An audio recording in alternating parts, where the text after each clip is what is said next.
Charisma Quotient. I'm your host, Kim Seltzer, a dating and makeover expert, where I will help you build confidence, make connections, and find love from the outside in.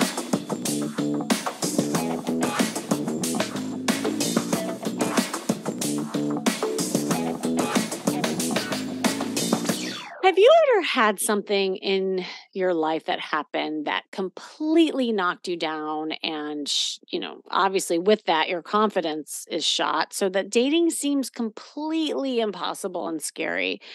And most of you heard my story, right? How my divorce shattered my sexy confidence. But there are so many traumatic events that might have happened to you, especially if you are dating later in life. Chances are that something has happened to you because big things do happen as you get older. So today I want to focus on the impact of trauma and why it's relevant in the context of dating, because trauma can impact how you relate to others, navigate relationships, understand the world at large.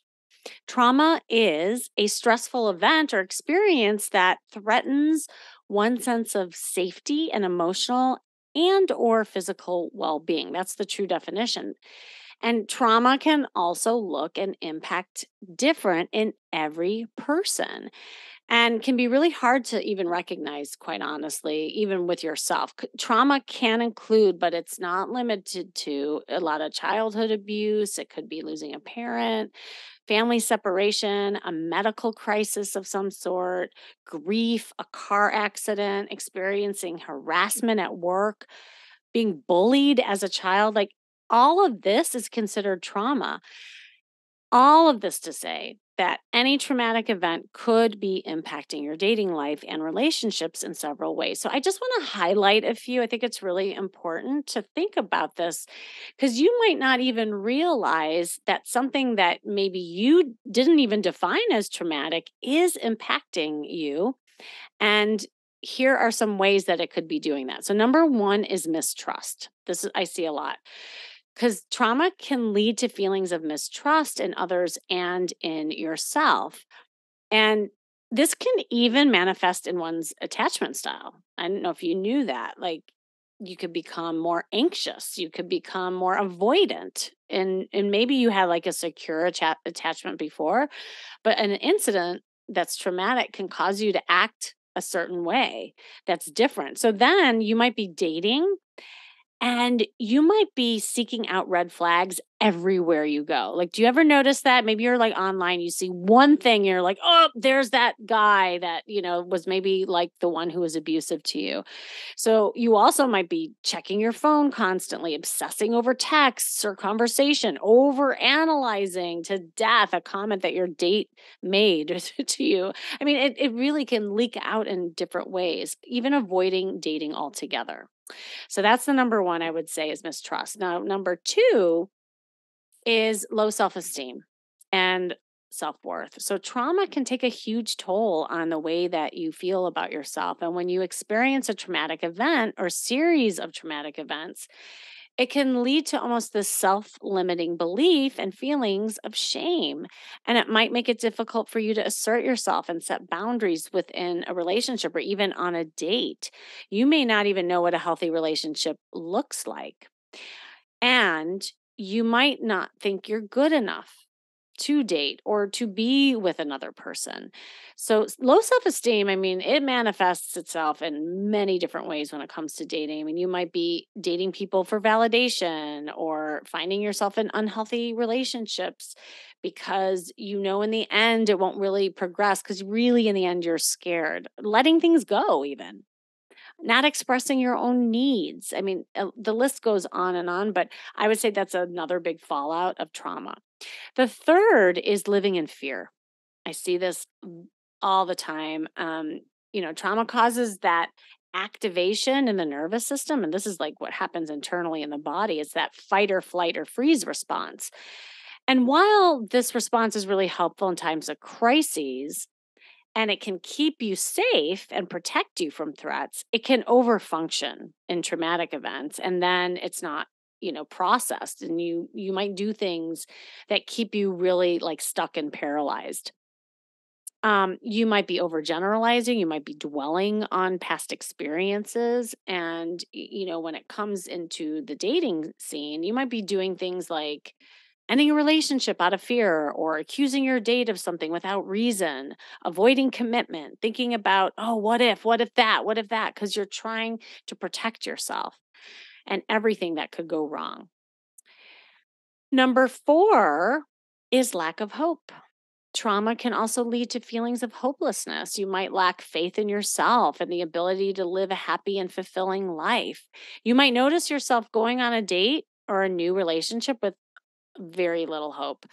And here's the thing, how it plays out with dating, because you have such low expectations for a date or a relationship, it's almost like impossible for you to imagine or even consider what a future might look like. Or you make these like blanket assumptions. Oh, all men are this or all women are this. It'll never work out. And again, I want you to know that all of these are protective mechanisms that have kept you safe, for a certain amount of time. But it's really taking a look at how you can let some of this go and start incorporating some healthy habits and strategies to override them, because these all will keep you stuck. And I think, I just want to mention in the end, another thing that can fall out from the traumatic events that you've experienced is just that sense of loneliness and feeling disconnected. And you might even be in a room full of people or a busy household. And after a traumatic event, you actually feel alone. It doesn't matter where you are. And then dating comes really tricky, right? Because you're not feeling seen, you're not feeling heard. Challenges investing in oneself in a new person or even helping yourself. So I don't want to, maybe you're listening to this and like, oh my God, this is me, or gloom and doom. And we've all experienced it. You probably maybe took one or two things that I said and said, well, I haven't even experienced that big a trauma, but I'm finding some of these dynamics are at play when it comes to dating. Here's the good news. I want you to really see this. It is possible to heal from trauma. And as much as you might resist the idea of processing and working through your stuff, it is so important to self reflect and have that deeper understanding of who you are and why you do the things that you're doing. Now, today I have a very special segment. I spent some time here because I spoke to this woman just a little bit and my heart just went out to her. And I really want to help her. She has suffered some significant trauma in her life and is also consequently suffering from low self esteem and loneliness, adding to the challenges around the dating scene. So I'm excited to have her on to help her find ways to increase her confidence and find some hope around building her dating and social life. Karen, are you there? I'm here. Hi, Karen. Hi, Kimmy. Thanks for Thank coming you. on and sharing your journey. Because I told you when I spoke with you, like the things that you have been through, you are so resilient and you're so amazing in many ways. And I think you're going to inspire a lot of people. I hope so. Hope to help others too. Yeah, and you will. Well, I mean, if you don't mind maybe sharing a little bit of your story and some of the trauma that you've experienced, but also like where you are now and where you're finding yourself stuck. Well, in listening to your opening, so much of that has happened to me. I was abused as a child Mm. in every sense of the word, and raped as a teenager. And my after marriage, I had to have surgery, and it messed up my face. I mean, sexy confidence is just something that I avoided. I didn't want people looking at me. I didn't want any guy's attention because that usually meant pain. And so I just kind of shut everything out, gained weight to put up a shield, keep people away from me. And, now I'm wanting to get back out there. I've decided I'm 65 and I don't want to spend the rest of my life alone. Decided to get back out there, and now I'm running into scammers and things from Instagram and dating apps, and it seems I always attract the bad boy, and I think that's from being abused. That's all I know. Yeah. So it's really tough. Yeah, and what's so amazing about you is like how you've made those kind of connections for yourself, but then like to your point, you get to that, that kind of impasse in the road where you're like, well, now what? Which path do I take? How do I get there? Because you want something different, yet what you said, all you know is what you know. And so I would love to hear more about kind of you said that you experienced all those things growing up, but when you do try to like date or like maybe experiences you had in the past, what happens in the beginning of those relationships? Like, do you find that there's a pattern with these guys? Well, like I said, I always seem to choose the bad boys, the Hmm. looking, I guess, for to be abused. I'm expecting that from them, Mm. and yeah, it starts out nice enough, and I always try to put my boundaries up and say, "Hey, I won't accept this. I won't, I don't want to ever be hit. I don't want to ever, be cheated on, that type of thing." And yet, when it comes down to when it happens, I'm just in a shell. I just curl up in a ball. uh, Yeah. I don't know how to handle it. I don't know where when I started. Um, I haven't dated for probably 18 years. I mean, I pretty much gave up men altogether. I was like done. And I think it's been like 18, 20 years since I dated. And when this year I decided maybe, someone popped up on Instagram, was paying attention, and I actually liked it this time. And of course, they turned out to be a scammer. So much for that. But it did make me realize that I want to put myself back out there. So my kids suggested I try dating apps. And Hmm. again, I just seem to attract the scammers. And I thought, well, okay, I'll get out and meet real people. So Hmm. I signed up for volunteer work at the Humane Society, and that's been nice to meet real people. And so I'm trying baby steps, I guess, to get myself out there. But I'm so gun shy, and I'm like you said, I find every little thing that they do reminds me of when I was abused before, and I blame them for things that it's not fair to them to blame them because that's my past talking. Exactly.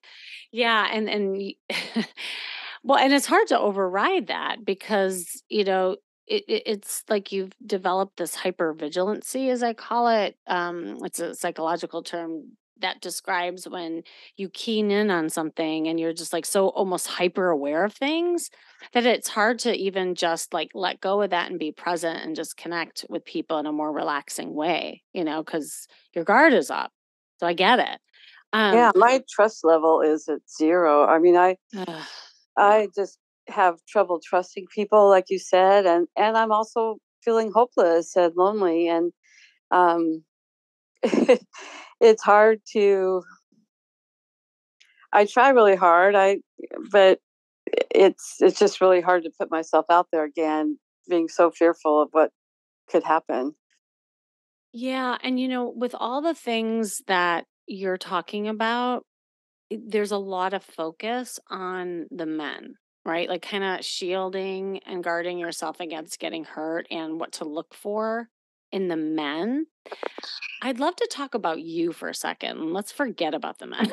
Like because that is something that's normally true. Of course, you want to like learn how to find the right guy, but I think even just to take a step back cuz it sounds like you never really had a time to like figure out who you are and love you.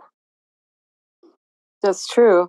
I did have a health coach a couple Mhm. years ago, and she really got to me. I was always beating myself up. I was overweight. I had Mm.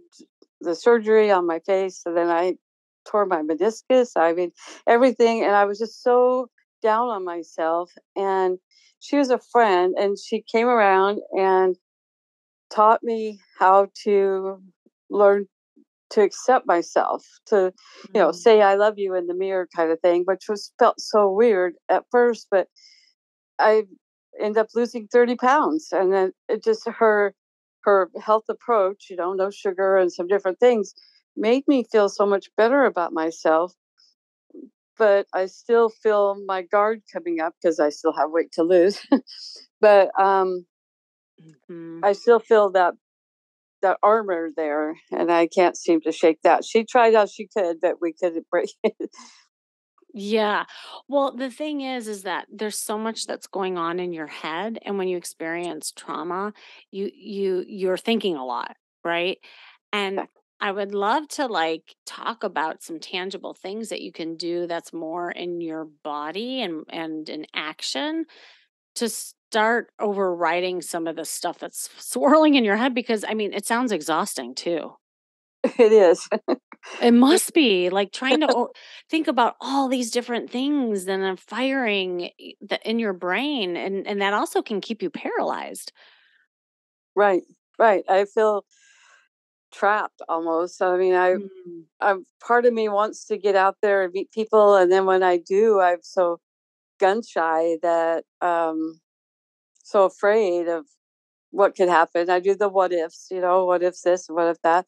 I'm Yeah. trying meditation and some different things to get out of my head, but yeah, I've I've had but 40 years experience at this, so it's really hard to change that habit.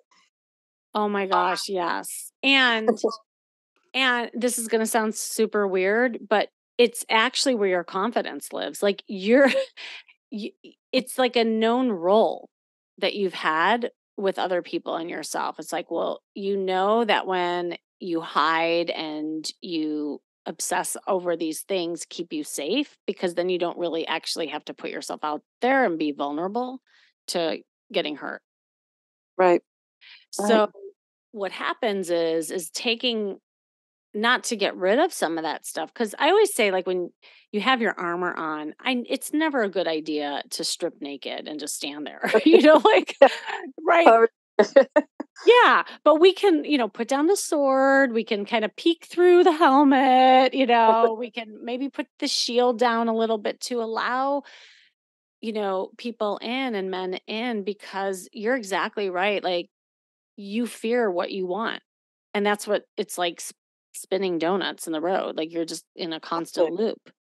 So that's what I want to talk about. Okay. So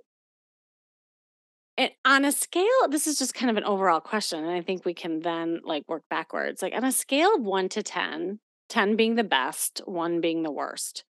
When you look in the mirror, how sexy confident are you? Like, how do you rate yourself? oh boy. Um, I'd say, see, I can't, for even me to think of those words is so hard. Mhm. I'd say probably maybe a 4. A I don't know. four? I, I, like I said, the word sexy just has all this negative meaning to me. Yeah. And I'm trying really hard to feel that after our last, we had our first phone conversation. It was like you'd said that to me, and I thought, wow, I've got to learn how to accept that I can be, but it's Mhm.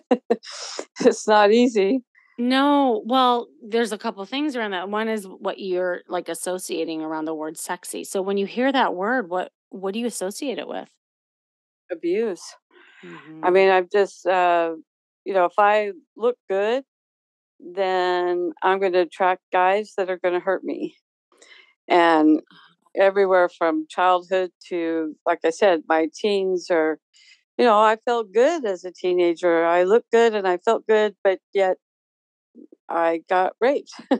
So Yeah. that was not, I just didn't want that anymore. Or I'd have people mentally abuse me.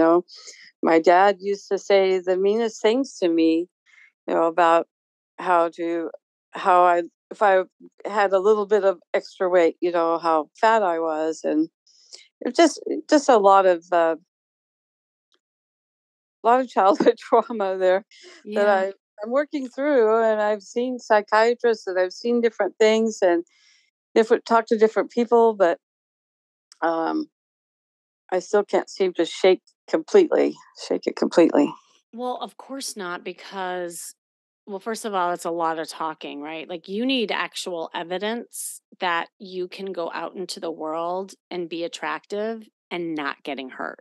Like, that's the reality, because until you have that evidence, you're going to keep spinning that in your mind and that association, because it almost sounds like, Karen, the word like attraction, sexy, dating, flirting, it all means danger to you. Exactly. Yes. It it's very scary. Yeah. I mean, no wonder dating is so hard. I mean, why would anyone want to put themselves in pain as you're associating it with?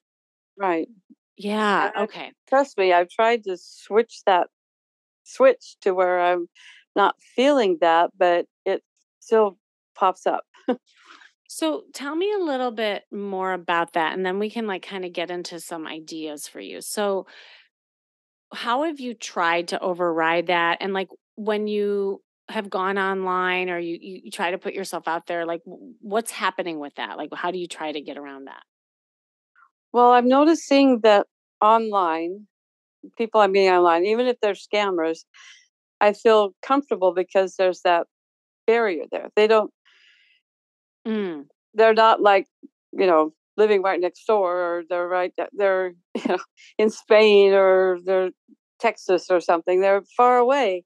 So I feel safe talking to them because I know probably ever going to, I'm not ever going to probably meet them, or they're going to try to scam me, and then, they're just catfishing me and stuff. So it's kind of like I'm I'm learning how to um, talk to people a little more, talk to men, and learning that way, putting myself out there mhm. online.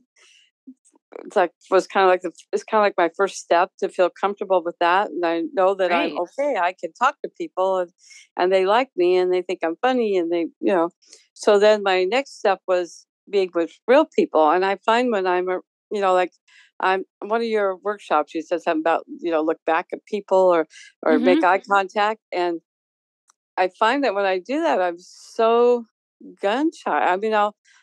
I'm so afraid they're going to look back, I guess. I don't Okay. want them to look at me. So Right. the online stuff is like they don't see me, and so it's okay. But when I have to go face to face, it's a little traumatizing. That's interesting too, because most people are scared of getting scammed online. It's almost opposite for you, because to your point, you can just click off of them. You don't have to face them in real life, as And you I know what to see. look for now. I mean, Yeah. I've had enough of it that I know, what to look for and what to watch out for, and immediately delete or block or whatever. But you know, it, you always have that little bit of hope when you first talk to someone that they're going to be real, and then Mhm. they're not. It's like, oh, I did it again.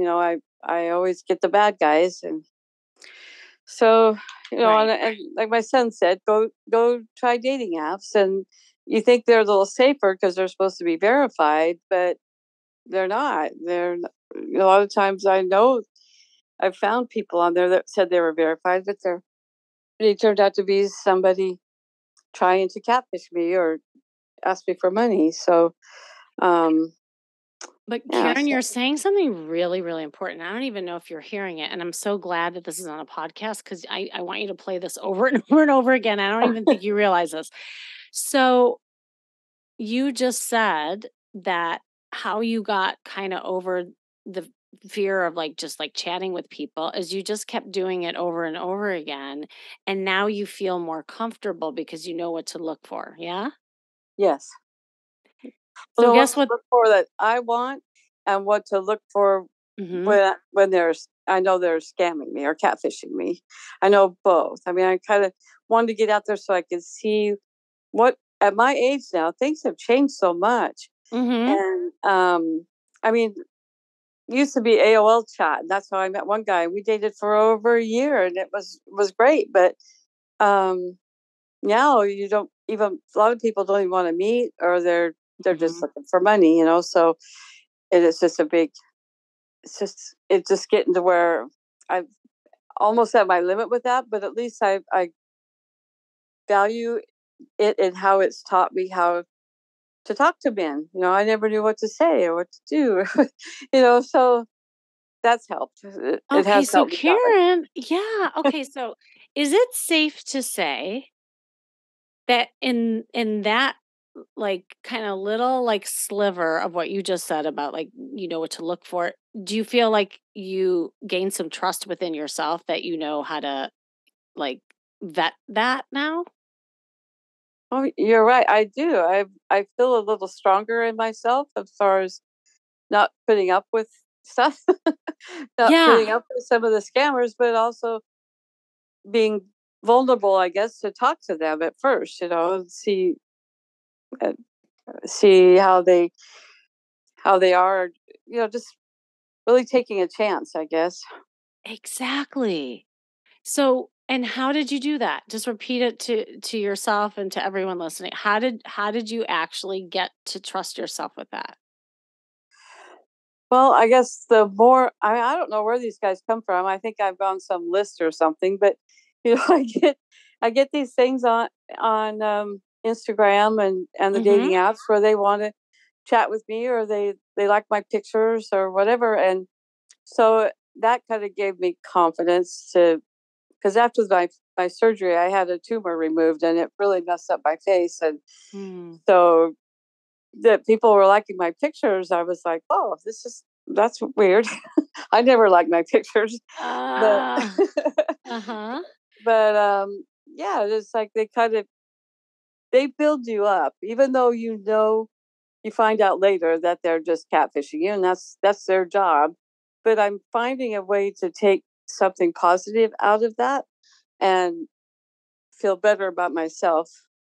It seems strange to to say. No, it's not. And I'm really glad you're kind of coming to this conclusion cuz what I want to say is that, a lot of what I'm hearing as you're talking out loud is it's almost like mistrust within yourself, right? That you're going to like end up picking that bad guy again or like what do I do with this attention? It's like that trepidation. But what I want you to hear is that you were able to override something that was super scary for you by doing it over and over and over again. And now you even know what to look for and probably could even help others with. Yeah, yeah, I know all their little tricks. So Yeah. So Karen, what if you took what you just did in this area and you applied it to all these other areas that are feeling overwhelming and daunting and scary? I mean, like meeting real men. Yes. Yes. And knowing that you can trust yourself with not ever having to move on with anybody that feels scary or, not trustworthy, that you have the power to say no, that you know what to look for. But the only way that you're going to be able to do it is with little steps and practicing it over and over and over and over again until you get that validation and evidence that you're okay. Wow, that's oh, I'm getting all teary eyed. Um, that's true. I mean, I could do that. I mean, Hmm. instead of avoiding eye contact and afraid they're going to look back, just stick with it and do it over and over until I feel comfortable in that role. Wow, Bingo. you're amazing. Well, so are you. Oh, And you got it, right? Like it's so what I would recommend is gamifying all of this for yourself. So instead of thinking of it as this like big thing that you have to do, like let's say it's eye contact. It's like, "Oh my god, I got to like make eye contact with that guy." Like that's super scary. Like forget that. Say, "Okay, this week I'm going to count how many blue eyes I can see in each day, and I'm just gonna like look at guys' eyes and count how many blue eyes I see. Like maybe Uh, just take it right, like step it back a little bit. And then do it over and over and over and over and over again. And then do it in a succession for like 2 weeks. And then say to yourself, okay, well, how am I feeling? Oh, wait a second. I stared at all these guys and I didn't even realize I was staring at them. And then you crank it up and say, okay, now when guys look at me, not only am I going to look at them, but I'm going to smile after that. And then you do that for 2 weeks and then gain evidence and validation after doing it over and over and over and over again that you're okay. yeah. And you're right. I have to trust myself that I know what to look for now, having all that experience from my childhood and Yes, stuff, what to stay away from. Just like the scammers, I have to stay away from the bad boys that's right. in real life. That's right. And so here is something just tangible that I would like for you to do with that. I want you, well, now you'll have this episode to go back to, but what I'd love for you to like use this situation that you just described and write down how, like your win, right? Like every time you do something where you like accomplish it, you're going to write it down. And that way you're collecting a visual evidence for yourself of that you're okay, that you're actually making progress, that you're doing it. And Karen, just be gentle on yourself. Do it very small, like baby steps. Don't think about it as like, oh my God, I have to like, protect myself from the scammers. That's like that's way too big. The better focus is I'm gonna go online and for 2 weeks, I'm going to just start detecting patterns and scammers. Like that's a better focus. Same thing with the eye Yeah, contact. And pick like little things that make you afraid or scared and then just practice around it and just keep doing it and then every time you do it, write it down so that you have a visual because there's going to be times where you're going to get scared again and you're going to recoil and go back to the cocoon. And that's okay. I'm just like predicting that that's going to happen. But now you'll have this running list where you can kind of do some self talk and then look at that list and say, oh, wait, history has it that when I face my fears and I just do some practice, I'm okay. yeah. I can see that working very well.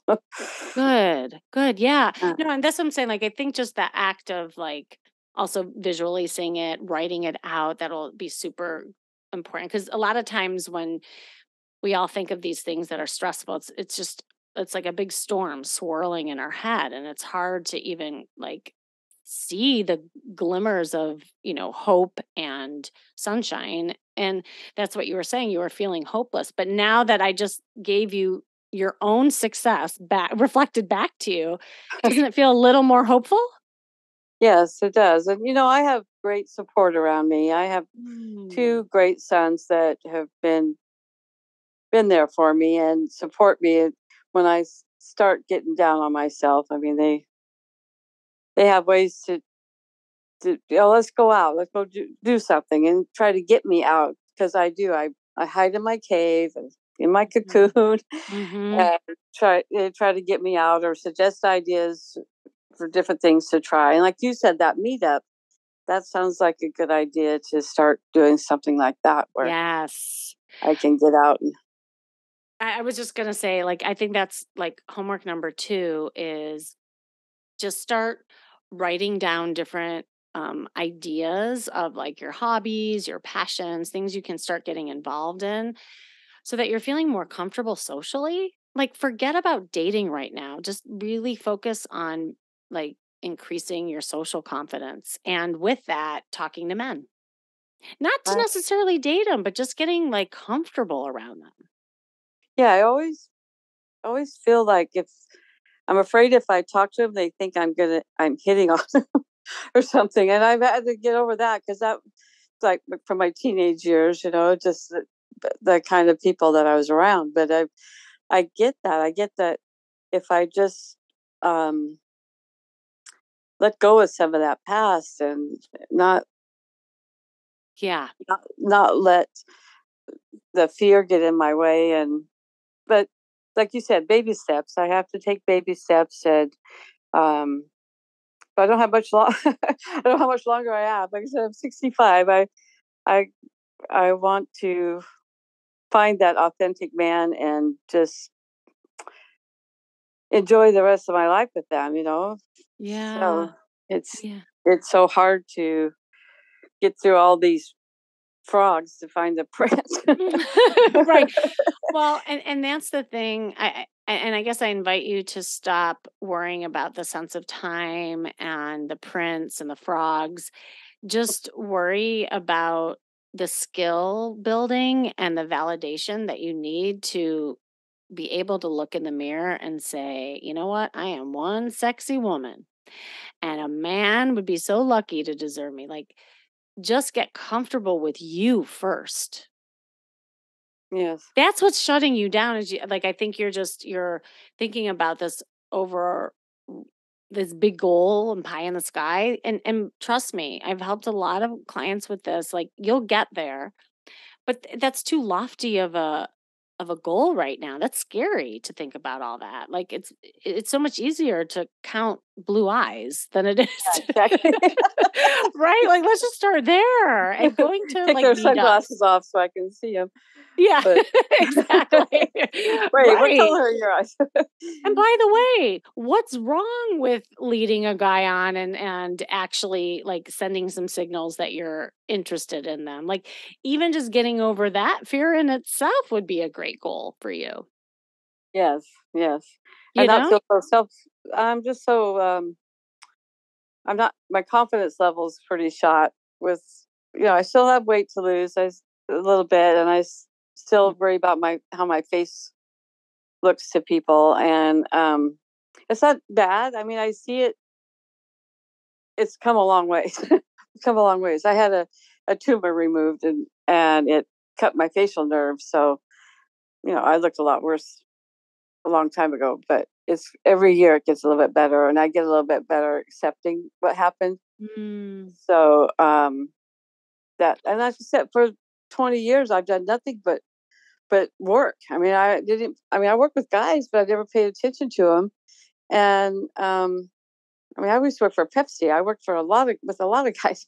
I never paid attention, but it just my cocoon was on, and I just need to relax with that. And yeah. Well, and two more ideas around that. So you're gonna, write down all your little accomplishments and just focus on these things where you can start building trust within yourself. You're gonna also, get social with men and maybe get involved with more activities, and that'll combat some of the loneliness too, by the way. Just being social oh with people. And also possibly gaining some more like single girlfriends because it sounds like your sons are amazing, but also just having like other singles that are your age that who understand you and finding a tribe that is going to be so important just to have like other people around you. The final thing that I want to address is like that notion of like looking in the mirror and really seeing yourself. And I know you and I talked off air about getting a new wardrobe, like just maybe, each month you dedicate a budget or some time around getting one item that lifts you up, that makes you feel amazing. Maybe it's a red top, maybe it's a lipstick, something that can kind of put you like in that state of confidence, but also allowing yourself to be seen by men. yeah. Oh. How does you're all that sound? you're fantastic. I I just feel like I got this. I can do this. I can do Oh, this.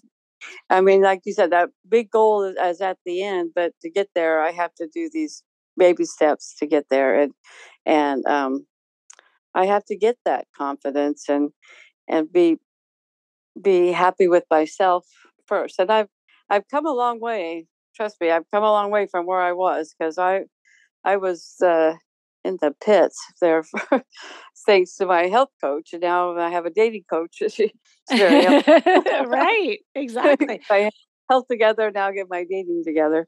And But by the way, that's another like honing device, as I call it, that you should, record is that look at how look at how you accomplished losing all that weight, Karen. Like, do you see how, like, amazing you are and how you can accomplish something when you really focus on it? And Yes, how did you do it? What that you was did. incredible. Yeah, like, you are incredible, and I really want you to see that, and I'm excited for you, and I hope that you really can embrace just, letting go of all this other stuff that has caused you a lot of anxiety and hurt and pain in the past, because it's just your time now. It's your time because you deserve it. You deserve to be happy and love who you are, because when that happens, you're just going to continue to attract the like. Yeah. And that's probably, when you say that, that's probably why I was attracted to bad boys, because I was feeling bad about myself. So that's the kind of people I was attracting and letting in, because I knew that's all I knew. Bingo. So And there's a piece deep down that felt like, well, that's all I deserve. And that's like the little girl, yeah, Karen. exactly. Like, that's the messages you got growing up. And those are simply not true. Those are the gremlins that keep coming up. And guess what? Lovingly put that in a little package, put a big bow on it, and give it back to the people who said that to you, because that's not you. That was them. That was their stuff that they put onto you. It's not you. Exactly. Exactly.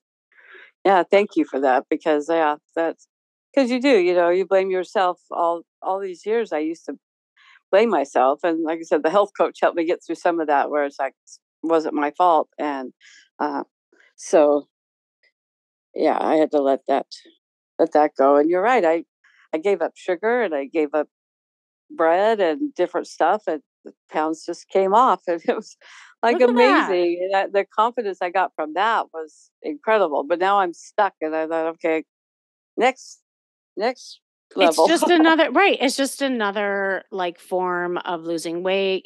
This is just another goal. It's like, putting you on a dating diet, right? Like, just do things. And so not only are you gonna do, like, healthy things to get you stronger, but you're also going to build muscle, like your flirt muscle, and your dating muscle, and what it's like to accept men looking at you and adoring you, and that's your journey right now, and that's all you should be focusing on. Because 'cause you're right, at the end of the day, you are the mirror to what you're attracting, and as you start building that up, you're going to start attracting, better people, and then you can really start trusting yourself with all these things that you're doing. Oh my gosh, you're gonna make me cry. Yes, Oh, I boy, I love that. Thank you so much. you're so welcome. What's hitting you right now? Just the I feel like I've